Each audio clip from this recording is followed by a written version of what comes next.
Okay, so basically, all I'm thinking of right now, this is a Wednesday. I'm recording this the day before the Cowboys are gonna probably put Jerry Jones to bed for good. So whatever I can guarantee you, whatever they're gonna put on, you're gonna be watching this probably like on a Friday, Saturday. I can guarantee you, there's a high chance that Jerry Jones is in a coma because I don't know what's gonna happen, but it ain't gonna be good. It ain't gonna be good. I'm recording this before that fiasco, that fucking massacre that's gonna happen. It's gonna look like Epstein Island. The Cowboys are just gonna get fucked. I just wanted to put that out there. Just wanted to put that out there that the Cowboys are bad, and I hate them, and they suck. And I hate the Eagles too, but you know what? Somebody's gotta win, somebody's gotta lose. That's just how the cookie crumbles. That's just how the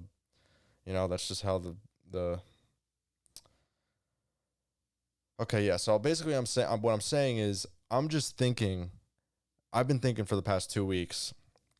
All the things that can go wrong when I say that. Just last year, Ricky Pearsall got shot through the chest and survived. I mean, that guy. I mean, if he doesn't have street cred after that, I would just say that it's not in anymore.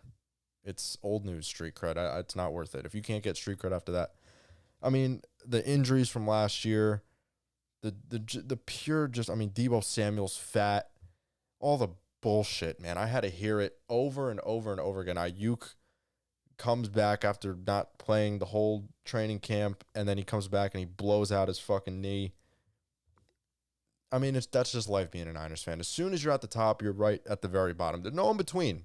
You're either there or you're down here, and everyone else is like in the middle or up there. And it just, I mean, oh my God, I think I'd rather watch a giraffe give birth. So NFL Week 1, this is the show. We're back.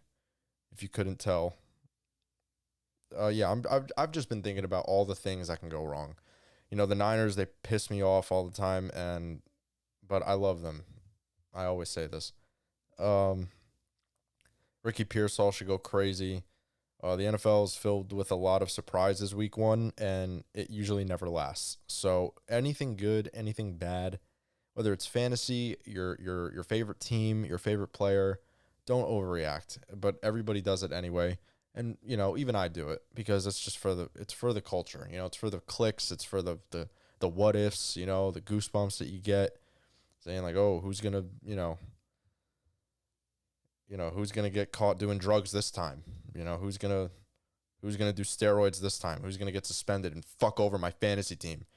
I wonder who. So that's where we're at right now. These are my deranged thoughts, my cancelable takes before NFL Week 1. It's that time of year. Fantasyland, game winners, 3 assignments due at midnight. You hear Chris Collinsworth's voice.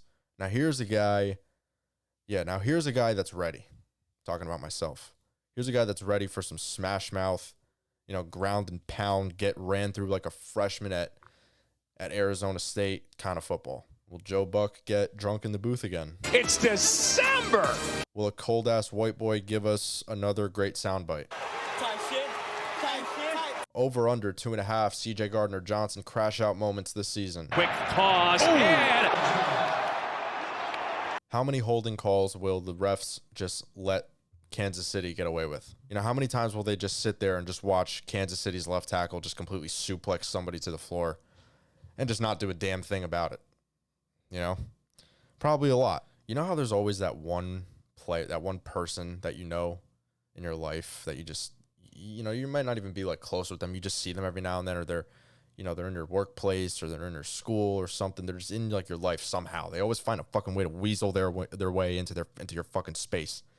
How like you just look at them and you just like think, dude, I just want to punch you. You just have such a something about your face, like just something about like you just pisses me off. Like you can't explain it. Yeah, that's how I feel when I look at Patrick Mahomes. I think I figured out the reason why he's hated so much. I know that was a little extra, but I'm being serious. Like actually, hear me out when I say this. I think I know the reason why he's hated. It's because it's not because he's so good. It's not because the Chiefs are so good. Okay, it's not because of his annoying looking girlfriend that I just want to fucking drop kick sometimes. And it's not because he talks like Pee Wee Herman gargling semen. It's not because of any of that. Okay? It's because he's so humble and nice. Okay? You ever just meet somebody so nice that you're just like, there's something, where are you hiding bodies right now? Like, where in your house did you commit that crime? Just tell me and I'll understand it more because you're just weird. There's no way you're that nice. It's not like Mahomes is super nice or like overly like, you know, smiley. He's just so like cookie cutter and humble and just so like give my teammates all the credit and I take none kind of guy that it doesn't match up with the kind of player that he actually is. The reason people like Baker Mayfield and Brock Purdy because they play into like who they are as a player. Like they have no choice but to be humble and have that chip on their shoulder. I mean, Purdy was the last pick in the draft. Like he's gonna have that chip on his shoulder his whole career, and he's gonna have to be humble. Like he acts like it. He plays up to that role. He plays into that role, I should say, like of who he is. Same thing with Baker. I mean, he's had like a crazy story, his lore coming out of college and into the NFL, the ups and downs of his career, like, and he knows that too. And Baker's just, he's got a little douchebag in him, and he plays into it, and that's why people like him so much because he's an asshole, and he's funny, and he's like, and he's Baker Mayfield. He's Ferda, like he's Ferda boys. He's good. He's just a good guy. He's a guy that you want to hang out around. You know what I mean? Outside of football, he's not. You look at him and you're like, that's a feel good story. You love the underdog story. And the problem with Mahomes is like he's not one of those guys, but he carries himself like that. Am I making sense? It's basically just like how he carries himself. Like he has something to prove. And he doesn't. He's like the best fucking quarterback of all time. Like he's the best pure athlete that the game has like ever seen, in my opinion. Like he's almost like the Jordan of the NFL, if you really want to. I mean, it's really not that crazy to say, but yeah, I just think some people think that it's a good thing though because they hear like you hear like these fucking lame ass mainstream like media reporters talk about how like he's such like an upstanding guy and like they glaze him all the time and stuff like that. And like Colin Cowherd is a guy who thinks like someone isn't a franchise QB because they have their fucking hat on backwards. Like why the fuck would you want to be liked by someone? Like why would you want to be liked by him if as a football player if something that stupid could change his opinion about you?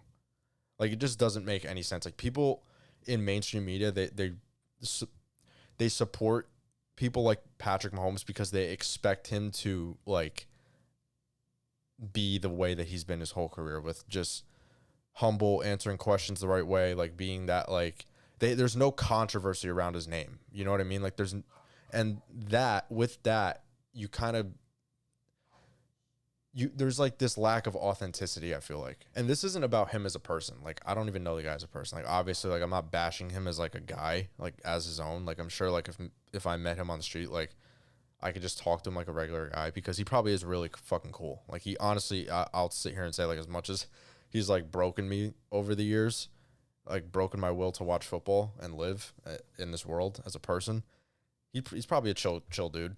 But it's just him as a player and like the brand that he's built. Like it's just not like, and it's more so like the people in the media hyping him up. It's not really like his fault. Like I don't want to sit here and be like, the player that he is like unwatchable because he is honestly he's fun to watch too. I guess you could only like dislike somebody so much, but that's just like my thought about like why people are so over like the Mahomes hype and like how he's all over the place. But even though if anybody was that good, they'd be posted about all the time. So, I mean, hey, at least we'll have a Mahomes free Sunday. The Chiefs can slip on all the turf they want in Brazil, while Taylor Swift and Madison Beer fight over, who will be the most popular NFL girlfriend or whatever. That's another thing. I wonder if Miss Beer will be at the game in Brazil watching Jay Herbo sling that rock into the fucking Chiefs safety's balls, hopefully, so he can't have fucking kids. Fuck that team. So we dive into the games. Starting, I'm just gonna say this. I have Caleb Williams in fantasy. I waited. I was one of those guys that waited like till the last round to like really get a guy. And let's just say, I'm gambling. I'm really gambling. I don't know why I just feel this way. I think Caleb is either gonna he's either gonna blow out his fucking ACL in the first play, or he's gonna throw for like 4 touchdowns. Like, I don't see any other world where he's just like okay. Like, he goes out there and he throws for like 23 touchdowns this year and like 10 picks, and he's like Bears are like 8 and 9. Like, nobody cares because he was too much of an icon in college for like the time that he was there in USC and Oklahoma. I just feel like he's either going to be a fucking disaster or he's just going to be like the next Mahomes. I said he was going to win MVP on PFF's latest MVP prediction post. I'm kind of like half serious, half being like half joking, but I mean, we'll see. That game Monday night should be good. I think McCarthy, that's going to be exciting, bro. I can't wait to see McCarthy. The Bears are a good team.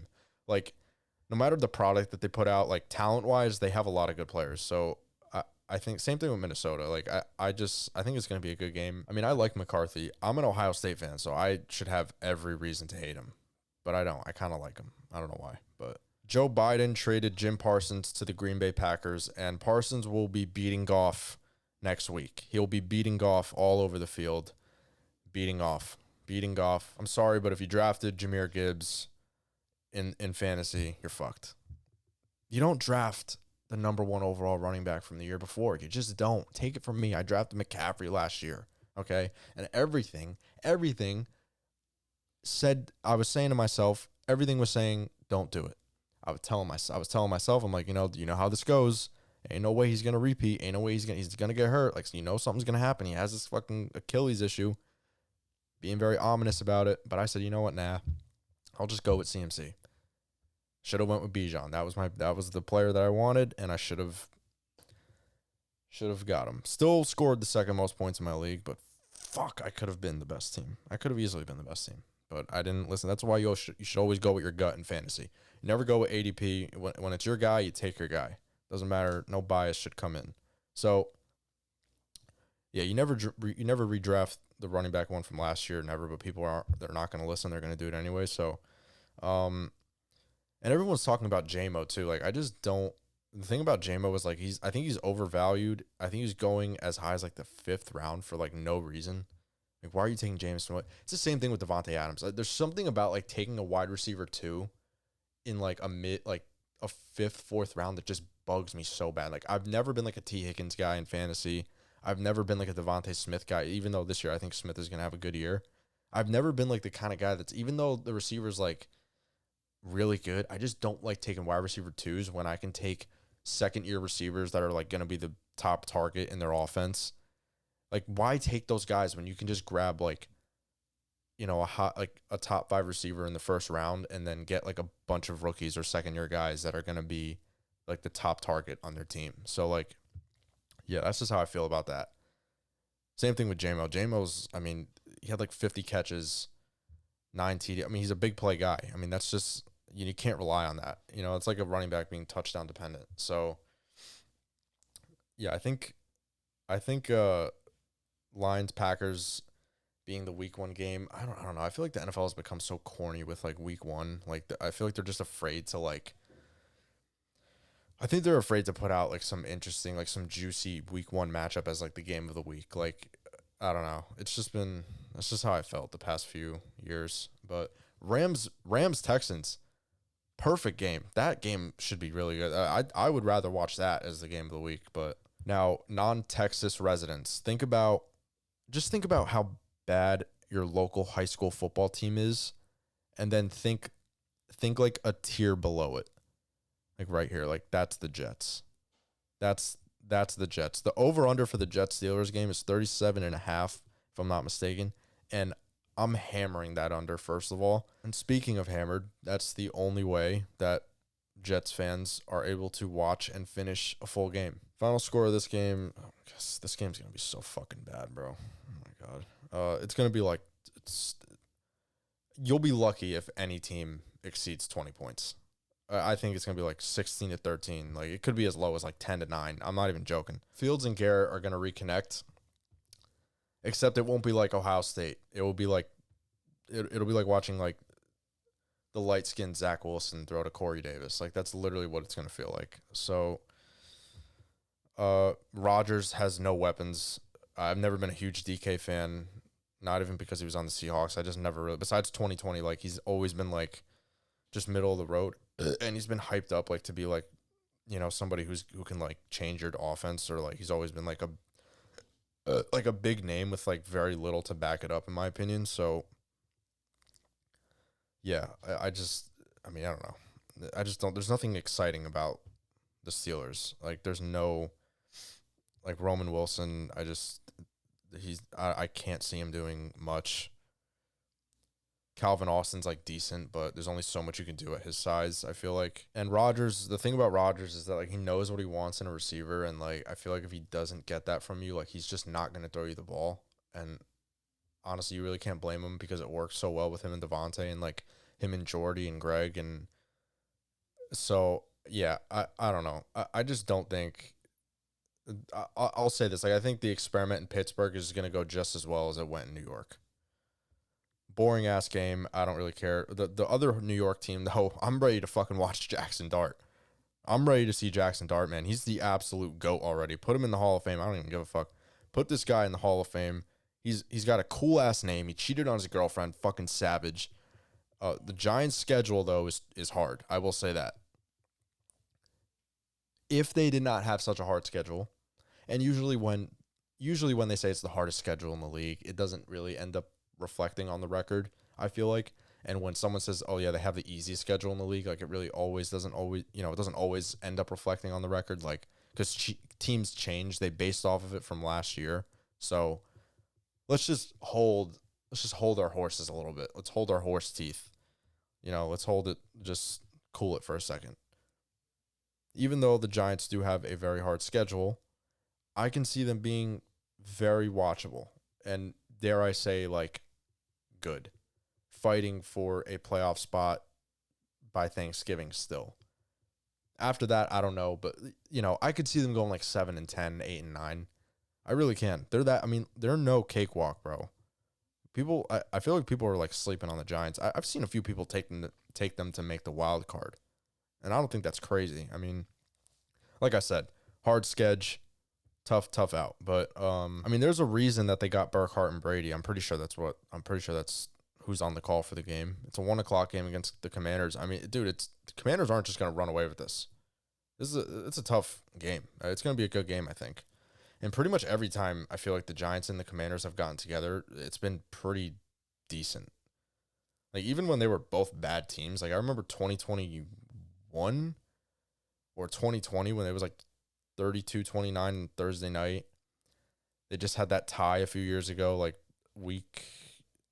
and then week 2 of last year was a tight game. I mean, it's not like, it's going to be a good game. Listen, I really don't understand the hype around the Raiders. I've been seeing a lot of people like say like this is like a new organization. Like, they have the answer now. They got, the running game is back. They got Genty. They got like Bowers. They got Geno. Pete Carroll's going to change the culture. And it's like, all right, dude. Look at their defense. Like just look at their depth chart. Take away Max Crosby. That team is not stopping nobody. It's just they're not that good. Geno is not the answer long term. He might last a few seasons. It's not like I dislike Geno. I just don't think like you can only do so much. I mean, Geno's only showed you what he can do in a team like Seattle, and Seattle was a better team than the Raiders are now. So Genty's great. It doesn't help playing in the AFC West because it's a hard schedule just in terms of matchups for like stopping the run. Like those teams, the Chargers, Denver, the Chiefs, they usually have good run defenses. Drake May, I think he's going to show out. I think Stevenson and Henderson are going to put some good tape together. I think they're going to, be a nice 1-2 punch. Or it could just be 70-30 Henderson. I really don't know yet, but I wouldn't be surprised. Diggs has still got game. I don't know if he's still doing coke on boats with strippers anymore, but either way, he's still a damn good player. He's 31 coming off of an ACL. That's tough. Like you really, when you get really old, not really old, but when you get older as a receiver, the injuries piling up on you is like the last thing that you want. So like, I could see him having another 1,000-yard season being really good, or I could see him just being like a role player. Genti, I could see Genti playing really well this game. I could see him breaking like a few long runs simply because I don't really think the Patriots have that good of a run defense. Their focus, it seemed like this season, was rushing the passer and getting players that can stop the pass. I mean, you get Carlton Davis, Milton Williams, you get Harold Landry. Like, it seems to me like the way that they're building this defense, like they want to play a lot of man coverage and stop the pass and make it difficult on the quarterback. So I could see Genti, getting a few one-on-ones with a safety and, taking one for like 30, 40. So I'm not going deep in depth on every game, obviously. I just got to talk about the Niners for a second. I don't know how long this is going to fucking take. You already know how, I just go on a tangent. But with what we did with the money we had and the opportunities we had in the draft and picking up Saleh, I think we made the best of the situation that we could. I would have liked to see us get a corner, like a decent, not even decent. I would have liked to see us draft a corner in the first round. We didn't. I think we got a nice nickel back in Upton Stout. Saleh coming back is huge. I think that's going to make a huge difference. I like our D-line. I like how young we are. I like how we really focused on, we drafted, 3 defensive linemen in, the first 5 rounds or something like that. So, that if that doesn't show you, that we're trying to bring the D-line dominance back, I don't know what will. I will say this. We got some exciting white chocolate. We got, look at this team. Just look at, Bosa, Brock, CMC, Pearsall, Kittle, Juice. It looks like a line for, Magic Mike auditions. You just put them in a fucking line. It's just some dogs. Yeah, if only we had the gene, man. If only we had the gene in Blankenship, it would complete it. We're the closest thing to the all-white team that everyone was talking about, who would win versus all black and all white. Yeah, Niners are winning the division. I don't know who the fuck. I'm seeing people say the Rams are gonna go they're gonna get the 1 seed, they're that good. 49ers are winning the division. Look, the schedule, Ayuk's coming back in 6 weeks. We just got to stay healthy. We got to stay healthy and just pray to God that Purdy, out of everyone, stays healthy. We got all the things lined up. We got the seasoning. We got the vets that have been there. We got the leaders, Kittle, Juice, CMC, Brock, Bosa, Warner. We got the Lenore. We have the character, we have the regime, the tenure with all these guys. We just need to put it together. We need to dig deep, lean on our very great players, and run with that. The Chiefs, bro, they got 4 superstars on that squad in the run that they had from 20. Okay, well, they had Tyreek, but I'm talking about ever since they lost Tyreek, it's been Mahomes, Kelsey, Chris Jones, and maybe a corner. They've had McDuffie, but that's it. It's they got decent linebackers, they got decent players outside of Chris Jones. They got a good scheme. They have great coaching, obviously. But that's what I'm saying. If they can do it, we can do it. There was arguably 10 other teams in the past 2 years, 3 years that have had more talent, than the Chiefs from top to bottom. I'd say at least 10, give or take, probably a little less, but around 8 to 10 teams. So, and they still end up in the Super Bowl every year. So, that's why I'm saying you do not have to have, a super team like we've had the past few seasons. We just need to lean on the guys that we know can play ball and just hand them the rock. Pearsall should have a big year. Jawan is a beast. Ayuk coming back. We got 4 tremendous receivers, counting George. We got Jordan Watkins, the rookie. He looks great. CMC coming back. I just can't wait, dude. There's something that really sucks about being in a situation like the Dolphins or like the Steelers have been in, when you're just in quarterback purgatory. This is how I view the Dolphins and Tua. it might be his last shot. I don't want to like my advice would be to the Dolphins. You got a good coach, I think. You got good players. Don't drag this out. Don't do what the Giants did with Daniel Jones. I don't know how that guy lasted more than 2 seasons. I don't think we'll ever see an experiment last that long. I mean, don't get me wrong. I don't think Daniel Jones is horrible.